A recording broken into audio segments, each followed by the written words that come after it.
Hey everyone, I run a AI lead generation agency, and in this video, I want to show you exactly how I booked 10 meetings in 5 days in a completely new market for my agency. And I did this by completely starting from scratch with zero actual case studies for the client and zero actual um, like market advantage. Starting from literally zero, I booked 10 meetings in 5 days for my client, and it was absolutely bonkers. And I have booked it for myself as well, and I can just share this with you right now.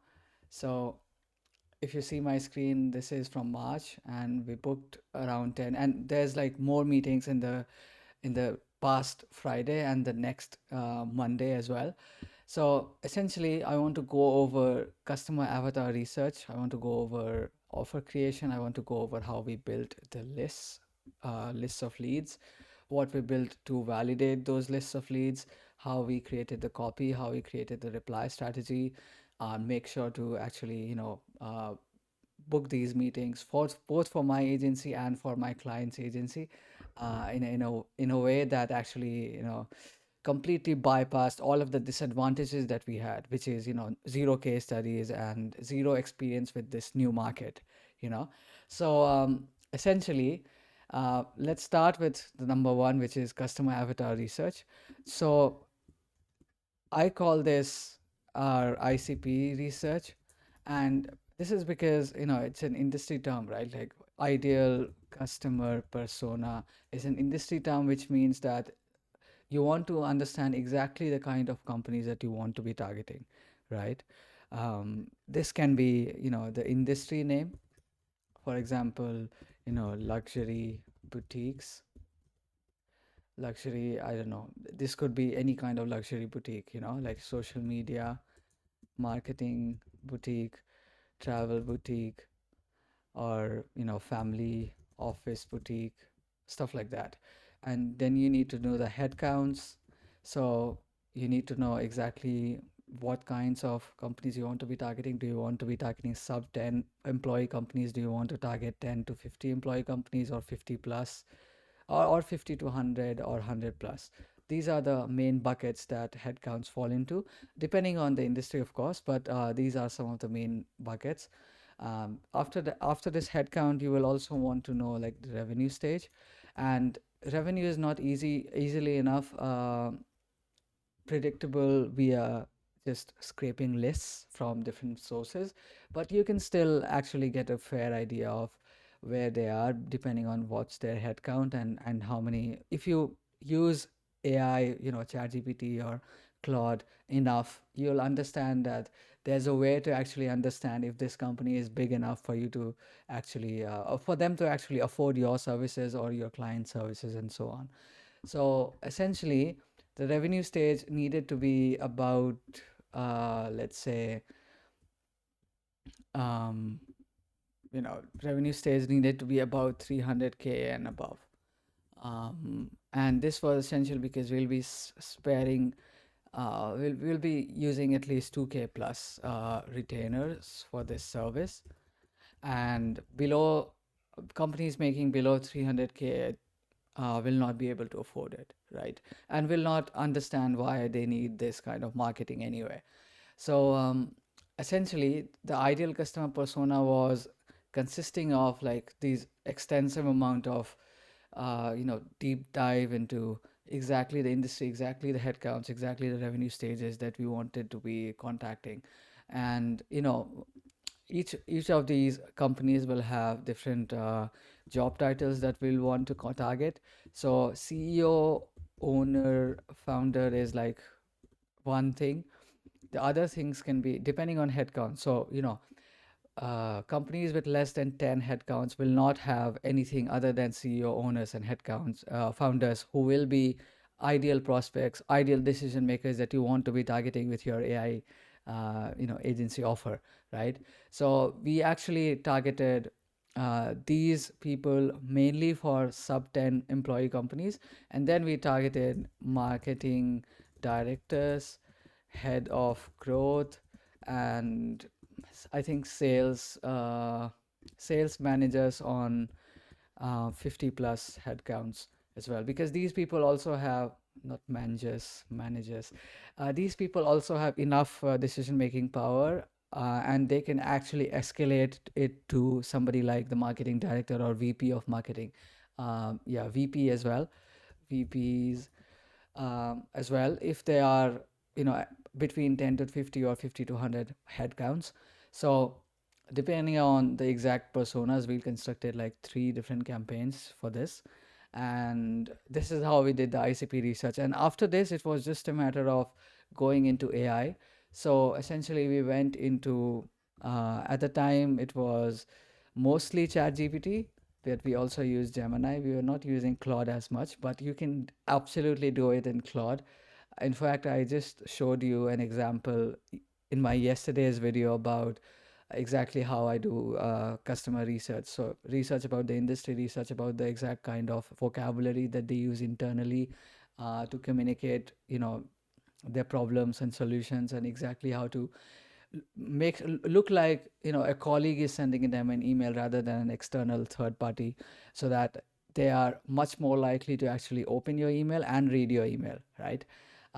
So I did all of that yesterday. Just check out my last video if you want to have a little bit more information with that. But essentially, the easiest way to do this is prompting the AI with the exact kind of company you want to work with and you want to generate leads for, and stating that this is kind of what I know about the company, and fill in any gap that you need to, and tell me in their terms exactly what these kinds of companies desire in order to solve this problem. And since we were actually selling, lead generation for these companies, we wanted to speak in their language essentially. So these boutiques essentially did two kinds of services.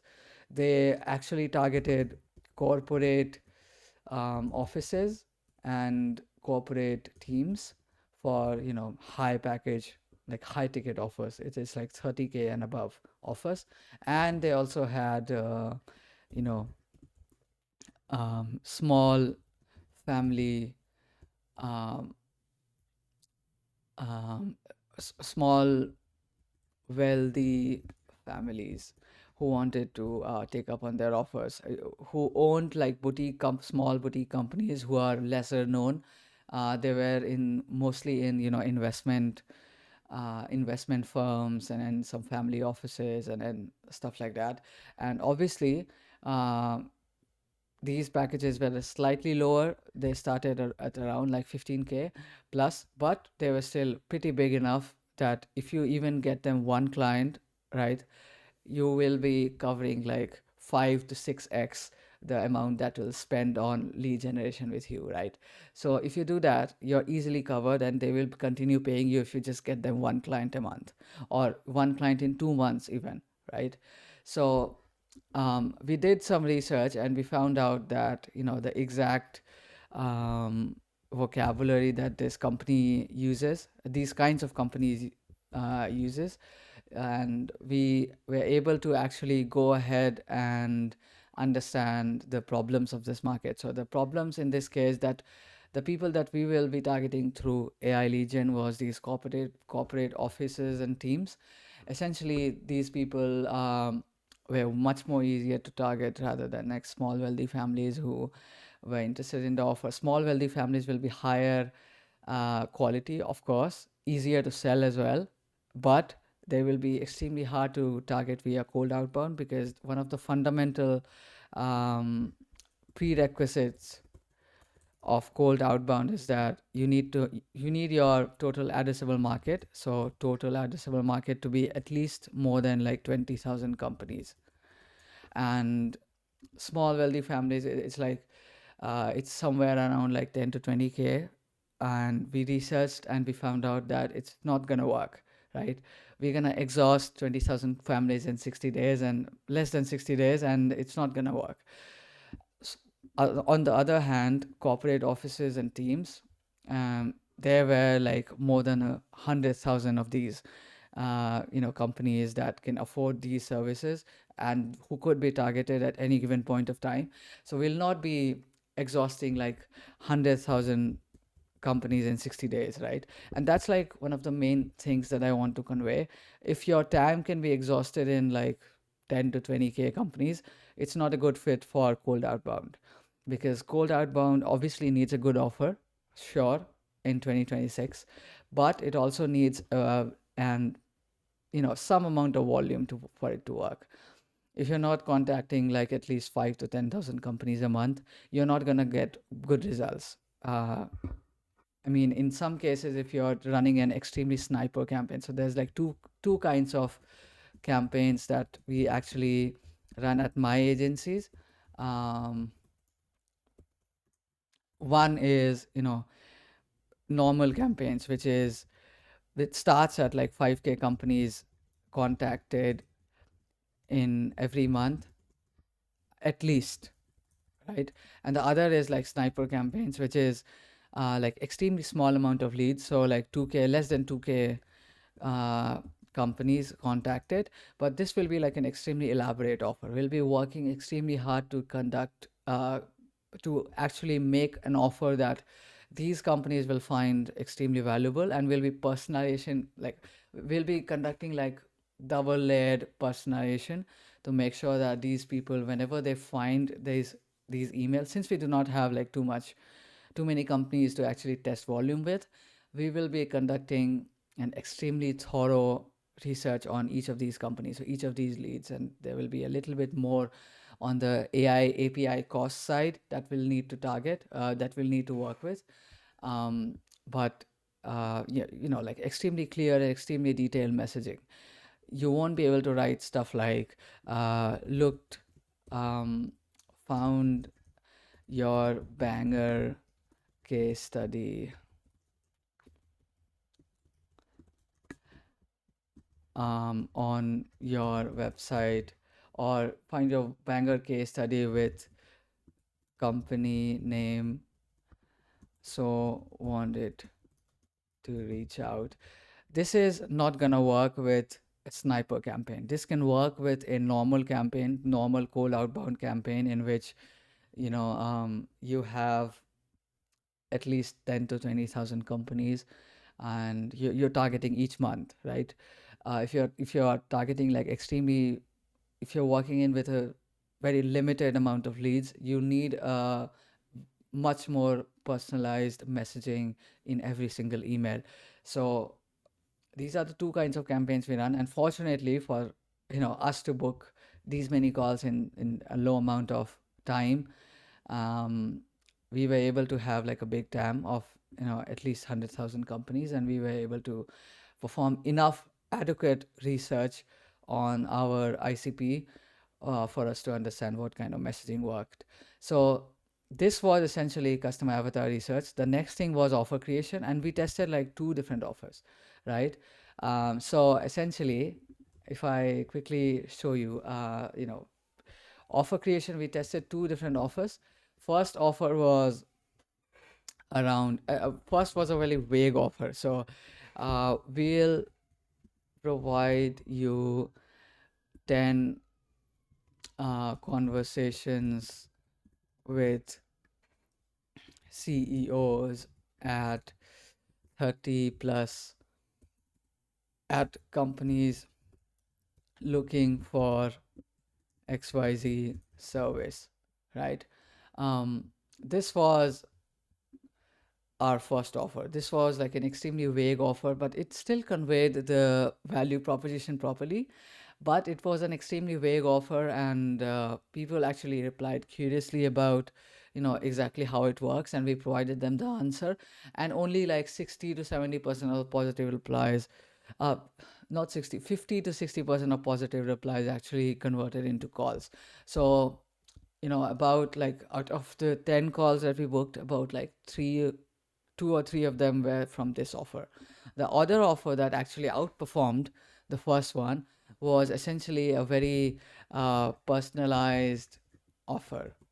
So we actually conducted some research on their best clients from their website, and we essentially make sure to include the names of those clients, and we said that we can get you conversations with CEOs of exact companies like their company name that's on their website. So, for example, if they had worked with a certain company, if they worked with, for example, let's say Google past year, and we mentioned that saw your work with Google, I was thinking that I could provide you 10 more conversations with companies similar in a similar range.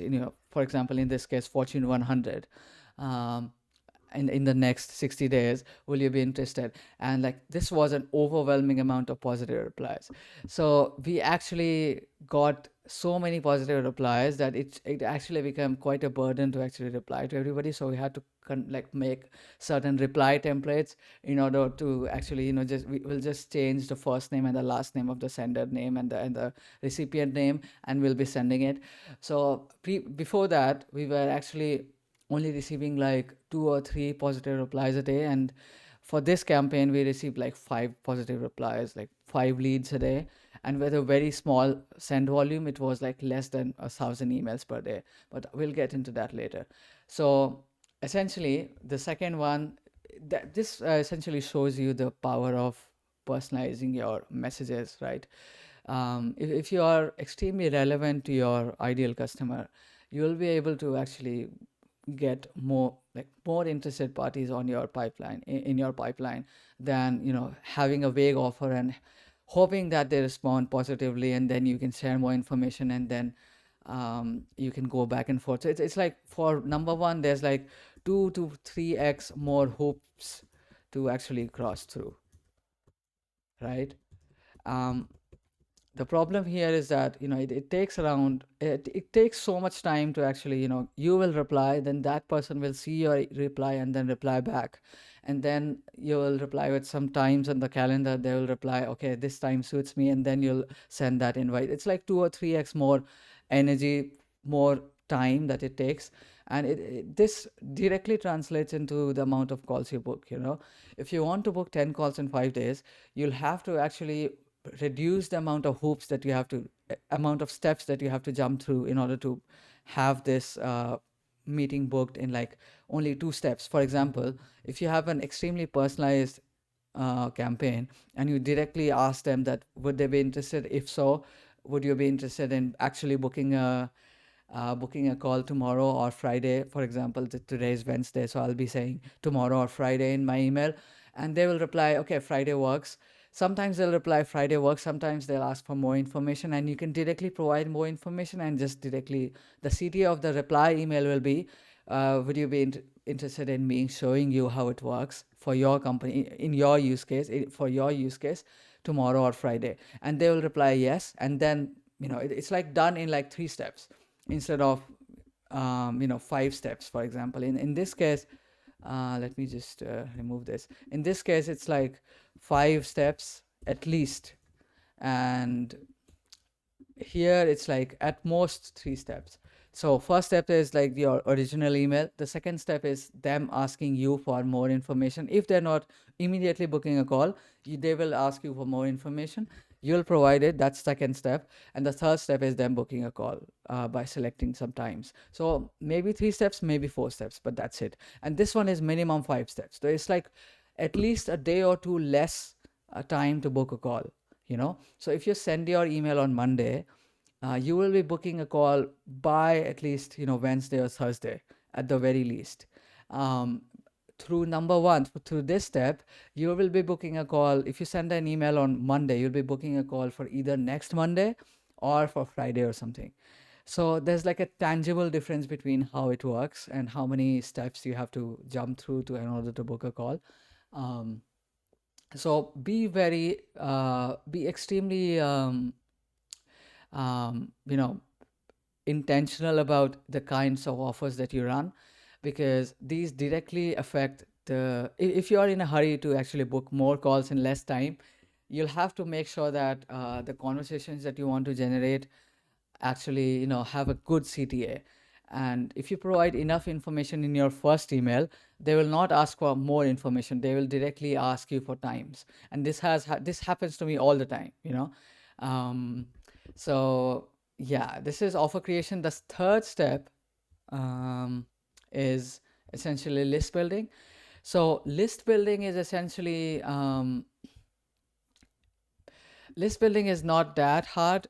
You know, list building essentially is, so we were targeting mostly B2B companies.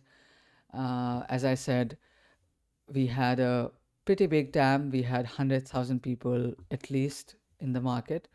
And that's why we were able to actually go to like bigger B2B databases. So we mostly went to Apollo, and got about four, we got about 38K leads from there.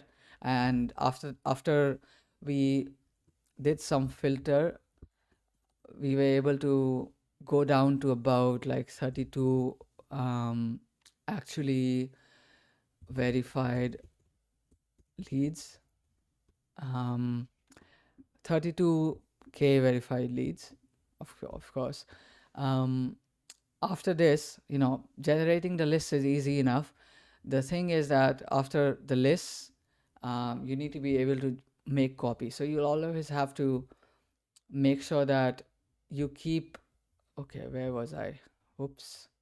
I Yeah, that's the previous one is from my last video.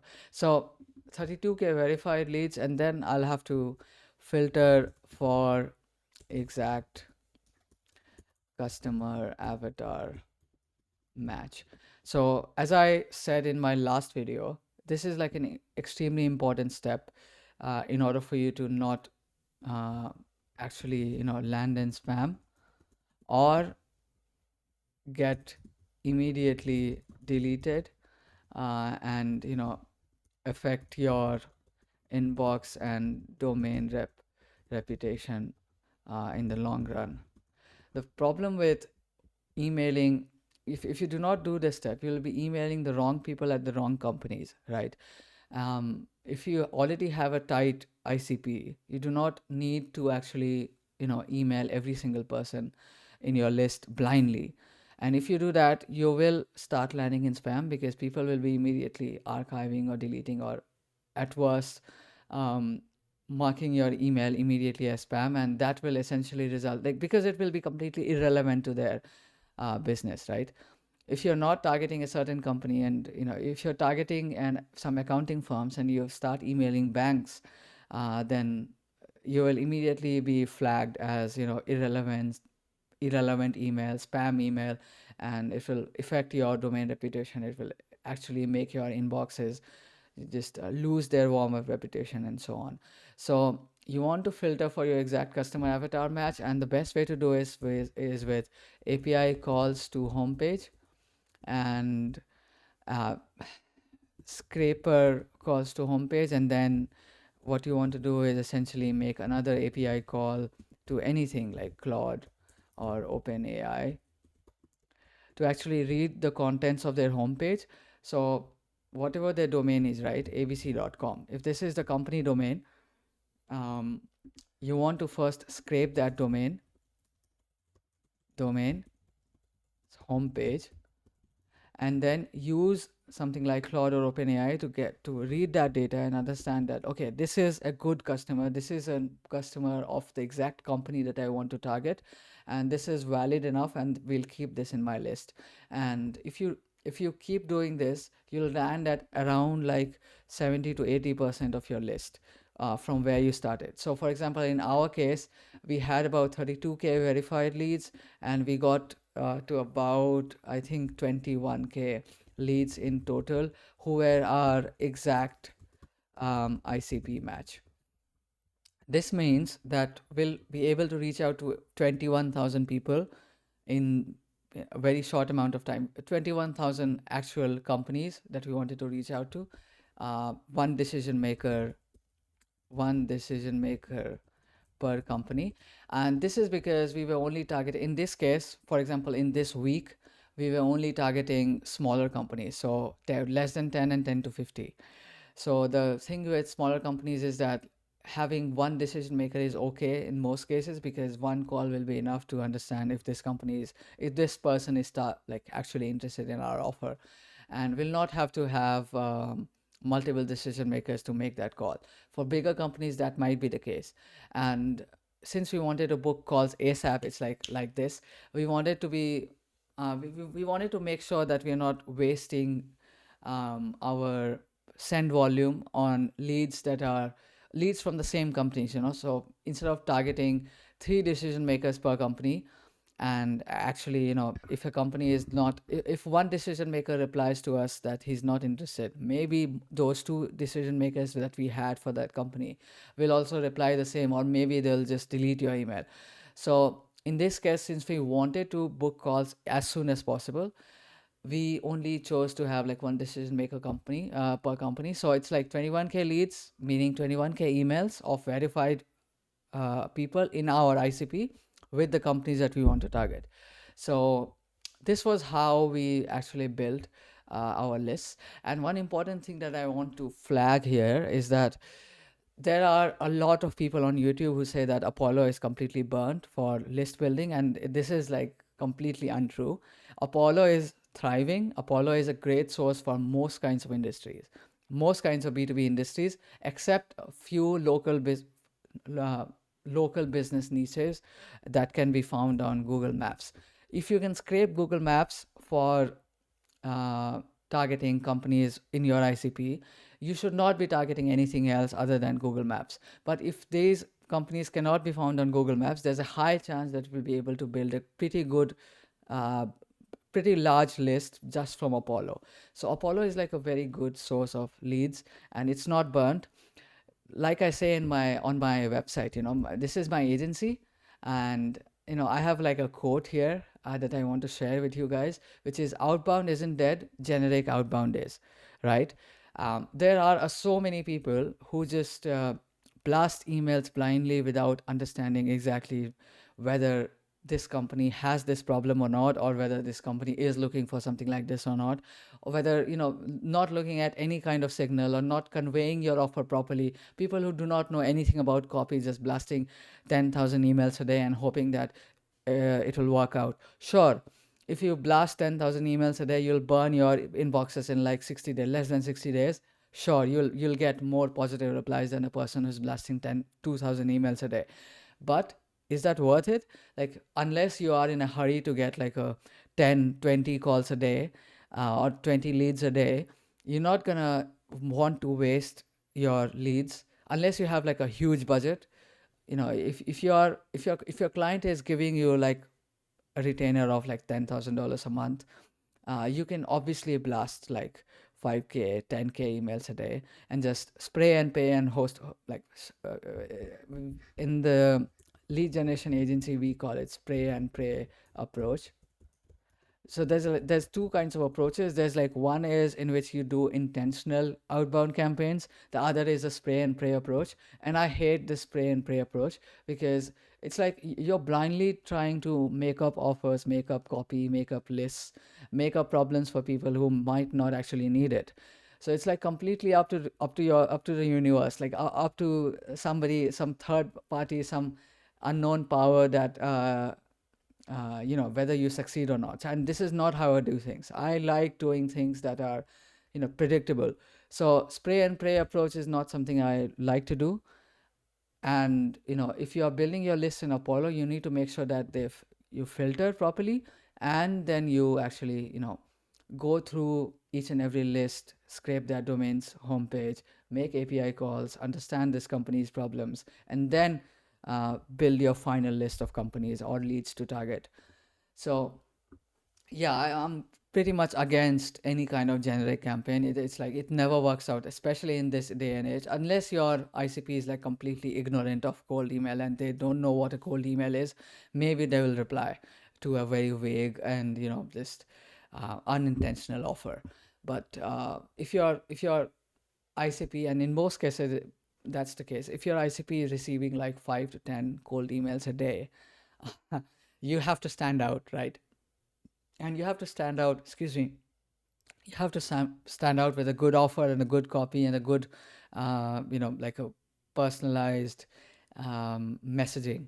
Otherwise it's not going to work. So that's done. I think I ranted quite a bit on lists, but let's tackle these two things together. because this video is already so long. So copy and reply strategy is essentially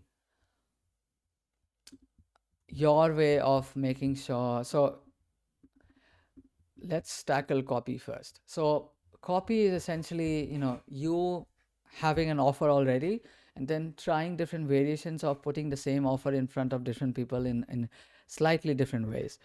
So testing, variation one versus two. So for example, one can be saw your work with this company name, and remember we did this in the last step, we actually got this data in the last step, right?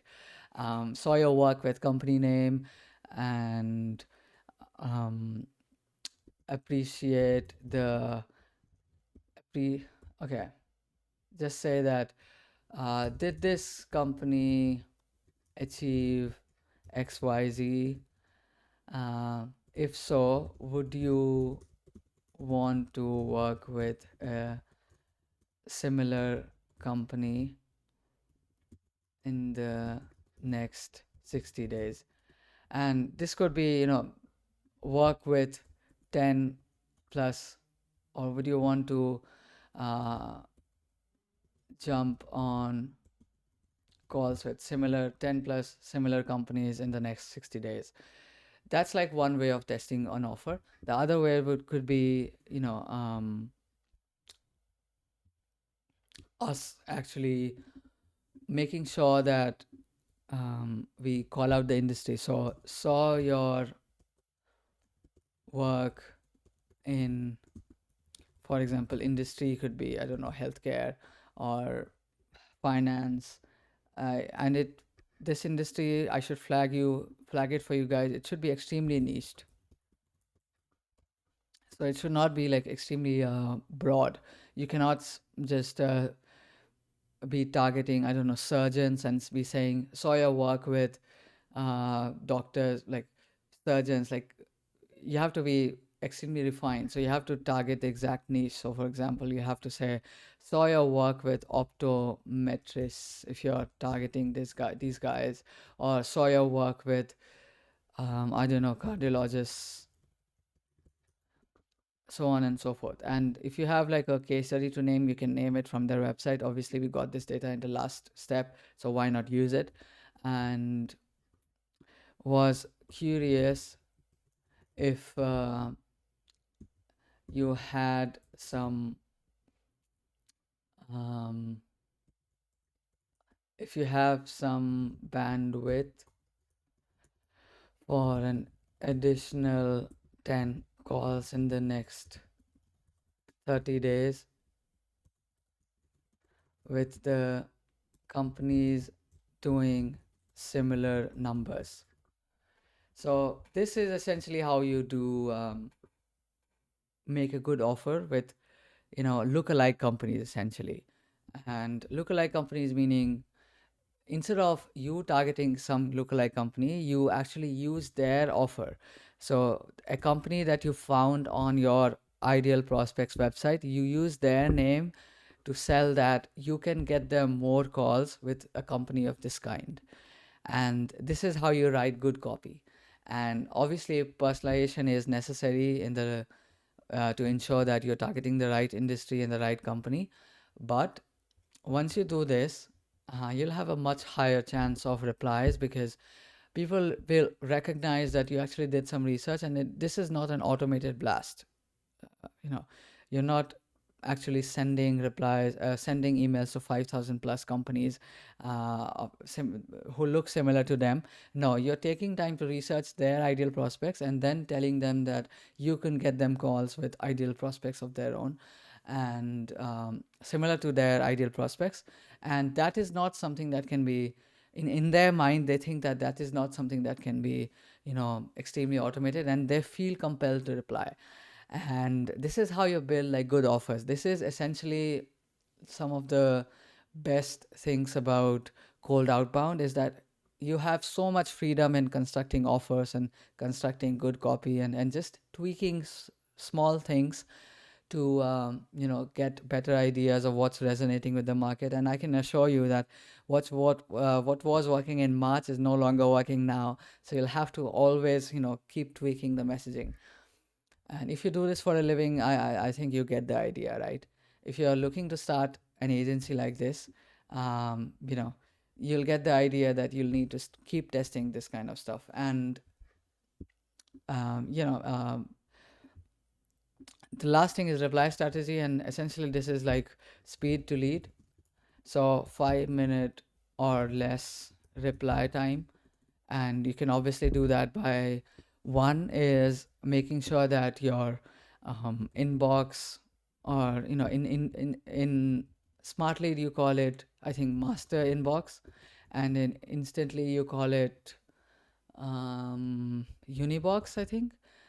Make sure it is open in a tab always somewhere if you're managing replies yourself, or if you already have an appointment setter, maybe they will be doing this. You'll have to train them though. And obviously try to enrich phone numbers, and then calling them. So, and by calling them I mean warm calling them. Warm calling them is essentially, instead of just relying on them replying again, you just call them up by finding their phone number from a source or not. And one of the best sources of finding phone numbers is essentially Find Email. This is like one of the best sources that I have found, gets you phone numbers. And first, their company name, company domain is translated into LinkedIn uh, page URLs. And once you have that LinkedIn page URL, you'll be able to enrich uh, numbers immediately. The only problem here is that if they do not have a LinkedIn page, it will be rare that you find a number. There are other sources as well, for example, uh, Prospeo phone numbers, right? This is also a very good source of finding phone numbers, but yeah, if you can build actually like a Claude skill, for example, to automatically enrich phone numbers for any prospects who reply positively to your email, that will be great, because you can actually just get results, get phone numbers in less than 60 seconds, and you can immediately warm call them, right? And this is essentially reply strategy, and you should actually like at least follow up for 7 days or so. If you don't, then you actually run the risk of somebody just forgetting about your email and never replying. And once you do that, you'll actually have like a good ratio. So the main thing to do here is like optimize your reply to appointment booked ratio. So number of people who replied positively to your email and the number of appointments booked, you have to maximize that ratio, right? If you can get it to like above 60%, that's like great, as per the as industry data shows. So if you can get it that high, amazing, do that. um, and these are the only things that you need to do in order to get a very high appointment booked ratio. So I think that is it. That is all I wanted to talk about today. Let me know if you have any questions at all. Please leave a comment if you find this helpful. I would happily answer any questions. And also, I'm looking for more ideas to post, more content ideas to actually make videos around. So if you have any special ideas, any more clarifications, anything else, let me know, and I'll be happy to make that videos on them as well. I have like so many good videos coming on my exact Claude Code workspace strategies, and how I build like enrichment pipelines, auto enrichment pipelines that do not need something as expensive as clay.com.